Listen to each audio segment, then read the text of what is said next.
Le nouveau format de la Coupe du Monde enflamme la planète football. La FIFA a dévoilé le nouveau format de la Coupe du Monde avec plusieurs changements. Bonsoir à vous, chers amis téléspectateurs d'Afrique Sport, et bienvenue dans votre journal du soir. Le récapitulatif des informations sportives de la journée qu'on va débuter avec l'Algérie. Oui, les Fennecs d'Algérie, deux bonnes nouvelles pour Djamel Belmadi. Il va enregistrer les arrivées de Fares Chaibi qui a choisi les Fennecs d'Algérie au détriment de l'équipe espoir de la France. Au détriment de la France, il choisit de jouer avec les Fennecs d'Algérie, les Fennecs de Riyad Mahrez, un choix patriotique, mais aussi un choix par rapport à sa carrière internationale. Le joueur de Toulouse qui va essayer de marquer ses empreintes dans cette équipe des Fennecs d'Algérie. Il faut rappeler que l'Algérie joue un match à éliminatoire de la Coupe d'Afrique des Nations 2023 qui se jouera en Côte d'Ivoire, et ce sera face au Niger, et ces joueurs comptent bien être sélectionnés par Djamel Belmadi. Mais au-delà de lui, il y a Khouaem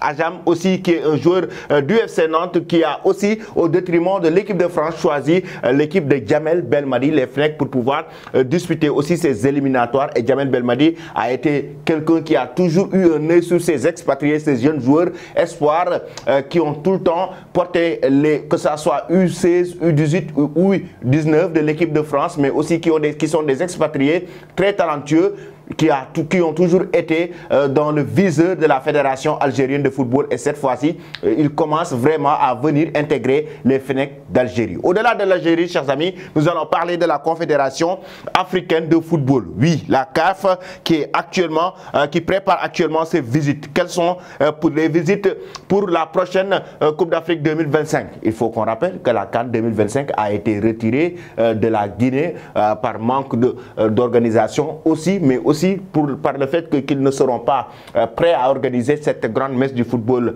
africain. Et aujourd'hui, la CAF a retiré l'organisation de la CAN à la République de Guinée et le calendrier des visites d'inspection pour la CAN 2025 avec des pays surtout qui veulent être candidats par rapport à l'organisation de cette Coupe d'Afrique des Nations.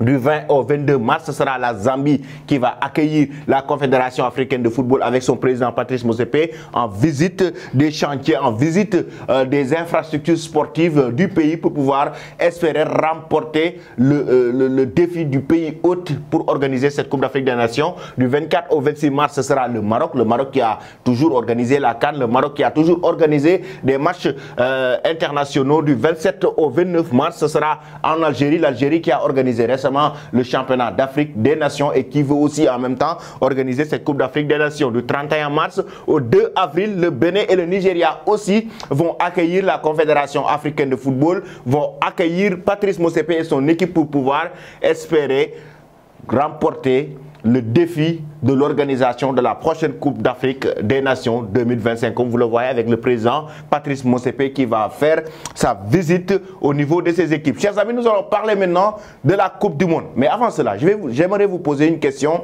par rapport à ces pays que nous allons lister: Zambie, Maroc, Algérie, Bénin ou Nigeria. Selon vous, quel est le pays qui doit organiser la CAN 2025? J'aimerais avoir vos avis là-dessus en commentaire. Nous allons parler maintenant de la Coupe du Monde avec un format à 12 groupes de 4 équipes pour la Coupe du Monde 2026. Oui, le nouveau format de la Coupe du Monde qui a été dévoilé par la FIFA. Je vais vous laisser ceci: 12 groupes de 4 équipes. Les 2 premiers du groupe sont qualifiés, tout comme les 8 meilleurs troisièmes. Il y aura désormais un 16e de finale. Par conséquent, le champion devra jouer 8 matchs en tout alors qu'il jouait 7 matchs depuis 1974. La FIFA donc a pris des décisions fortes concernant cette Coupe du Monde. Et au-delà même, regardez, de ces groupes, il y aura maintenant, au-delà de ces groupes, il y aura 12 groupes de 4.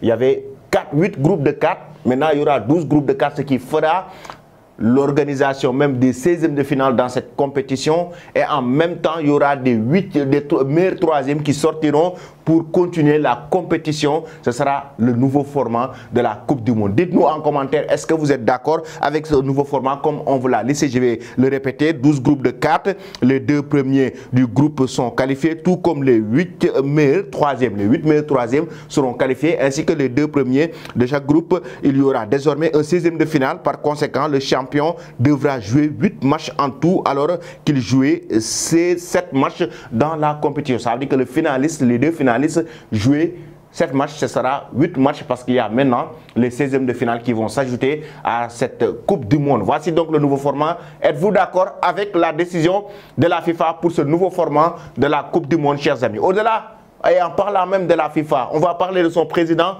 Gianni Infantino.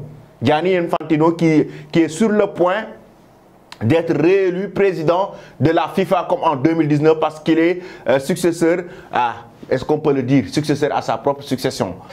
En tout cas, il est candidat à sa propre succession, Gianni Infantino. Il est quasi, encore une fois, élu président de la FIFA. Lui qui a été quelqu'un quand même qui a beaucoup travaillé pour le football d'une manière mondiale, mais aussi pour le football sur le plan, entre guillemets, éthique, disciplinaire, avec beaucoup de changements, avec beaucoup de changements, surtout par rapport à l'éthique. On a vu que la FIFA a beaucoup travaillé par rapport à ce domaine et par rapport aussi au scandale qu'on a eu à entendre depuis plusieurs années. Lui, quand même, depuis son arrivée, il est en train de faire son job. Maintenant, est-ce qu'il doit partir ou pas? Je vous laisse juger cela. Est-ce que Gianni Infantino doit être toujours le président de la FIFA ou doit-il céder la place? Est-ce le moment pour le président de la FIFA de quitter le poste? Vos réponses en commentaire, chers amis. Nous allons parler de Karim Benzema. Après le clash avec Didier Deschamps, comme vous l'avez vu, El Nouébé a fait une nouvelle sortie. Une nouvelle sortie de Karim Benzema qui va encore faire polémique. Je vous assure, je fais tout pour y arriver. Ça, c'est la nouvelle sortie de Karim Benzema qu'il met sur Story et lance encore des pics, lance encore un nouveau message, qui lance encore tout le temps ces messages entre guillemets énigmatiques, Karim Benzema, ces messages avec des vraiment avec beaucoup de choses qu'il sous-entend, que ça soit à l'équipe de France, que ça soit avec le Real Madrid. Mais ce qui est sûr, c'est qu'avec Didier Deschamps, il y a eu le clash tout récemment parce que Didier Deschamps a fait sa sortie concernant le départ de Karim Benzema de l'équipe de France lors de la dernière Coupe du Monde Qatar 2022. Et Karim Benzema était sorti avec une story Instagram pour essayer de démentir Didier Deschamps, ce qu'on peut dire démentir, mais avec quel slogan avait-il révélé concernant ce que Didier Deschamps avait dit sur son départ de l'équipe de France lors de la dernière Coupe du Monde Qatar 2022. Et cette fois-ci, il fait une nouvelle sortie. Et la presse où tout le monde attend la sortie officielle maintenant de Karim Benzema pour apporter des éclaircissements concernant toutes ces rumeurs en tout cas, mais aussi toutes ces déclarations qui ont parcouru la presse depuis son absence de la dernière Coupe du Monde Qatar 2022. On attend vraiment de voir. Selon vous, chers amis, est-ce que Karim Benzema, êtes-vous d'accord le fait qu'il puisse prendre sa retraite internationale? Selon vous, devrait-il continuer avec l'équipe de France? Parce que quoi qu'on puisse dire, l'équipe de France n'appartient pas à Didier Deschamps. Un autre entraîneur peut venir dans l'avenir. Aujourd'hui, est-ce que Karim Benzema devrait prendre sa retraite internationale au sein de l'équipe de France? Ça aussi, j'aimerais que vous me donniez vos avis en commentaire. Nous allons parler des Blues de Chelsea, le très beau geste de Kalidou Koulibaly et son équipe. Très beau geste des Blues de Chelsea, annoncé d'ailleurs par Kalidou Koulibaly à travers une interview.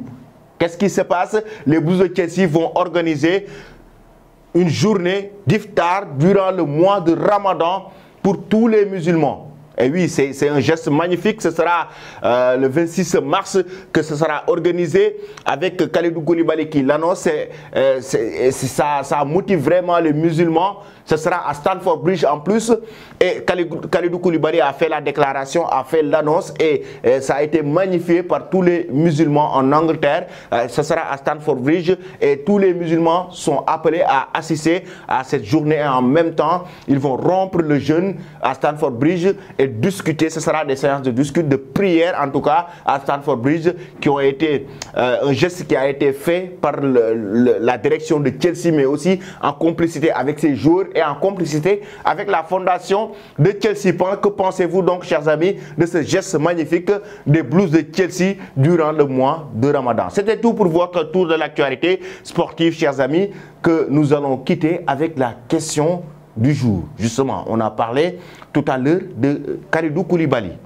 Pensez-vous qu'il devrait quitter les Blues de Chelsea ou bien rester au sein de cette équipe anglaise? Merci et bonne soirée.